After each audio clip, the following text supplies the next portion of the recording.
ready with me because I'm late again to go to a fundraiser, but I wanted to talk to you about Labour MP for Walthamstow, Stella Creasy. Yes, good old Stella. Now, Stella's really a hot topic at the moment, and I have many videos that I'm going to make about her, but they're going to be a little bit more detailed, a bit more nuanced. So I want to take my time today. I'm in a little bit of a rush, but I'm going to have a little story time with you about Stella over here. So for this particular story time, we have to go back to August of last year. Now, if you remember, we had the incident in Stockport, and then we had the far right taking to the streets of the UK. And there was a particular time when they released a list of, I believe maybe, was it 62 or 32 different locations that they were going to have these massive protests and these far right protests. Now, one of the locations was Walthamstow. Do you remember that one?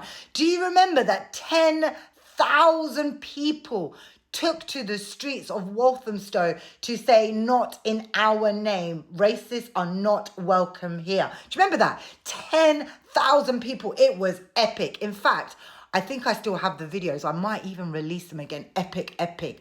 Now, let me tell you what Stella did when this was happening. I don't know if you remember, but Stella didn't actually attend this community event. She did not turn up when the community came together to tell the far right they were not welcome in Walthamstow. In fact, I do believe she was in a pub around the corner somewhere having a pint. Yeah, Stella was having a pint. But the thing is, afterwards, she was tweeting like she was there. Oh, this was so brilliant. The people of Walthamstow came out together. Yeah, my consistency. Yeah. Oh my God, taking credit for something that she did not even get involved in. Okay, that's bad enough. But what I have in my vault of videos is something even worse. Not only did Stella not bother to attend an event in her community where the community was trying to protect itself against the far right and 10,000 local people and allies turned up, she actively was encouraging local people not to attend. She was actively encouraging the South Asian and Muslim community not to attend. And I have the receipts. A friend of mine contacted me about a gathering that was happening the night before the actual protest that was supposed to happen about the far right. So this was happening in a side road on a street in Walthamstow, and it was basically the young men in the Muslim community discussing what was going to happen the next day. So it was just like a road meeting, if you get me. A lot of young brown Muslim men. So I went down there because I wanted to make sure they all knew their rights when they were arrested, if they got arrested. You know, the whole no comments, bus cards, I had a whole load on me. So I went down there and I wanted to know what was going on.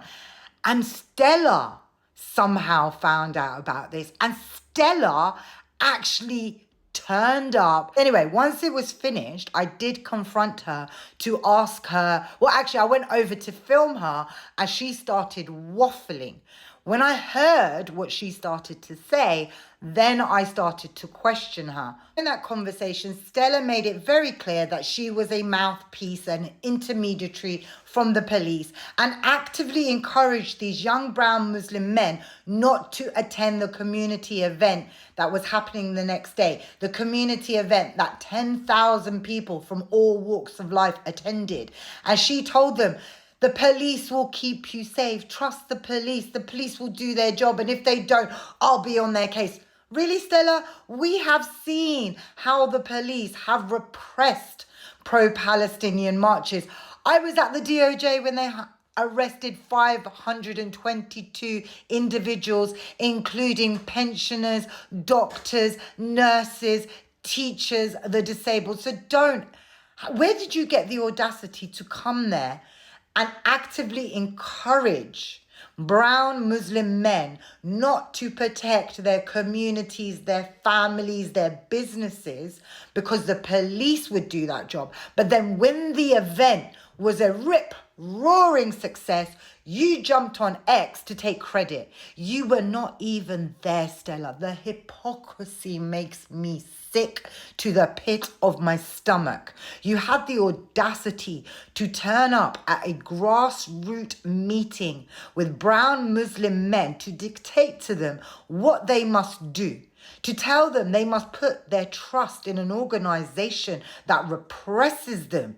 I mentioned the Casey report. You will notice that. She was like, and by the way, I told her my name was Nikki. Don't ask. I panicked. It was the early days of my social media and confronting people like her. So I was like, oh, panic. I'm Nikki. So anyway, I'm going to actually upload the video. There's no point me explaining every part of it. I'm going to upload it. It is a 12-minute video, so I'll most likely have to upload it in 2, 3, 4 parts, something like that. I suggest you watch it all the way through.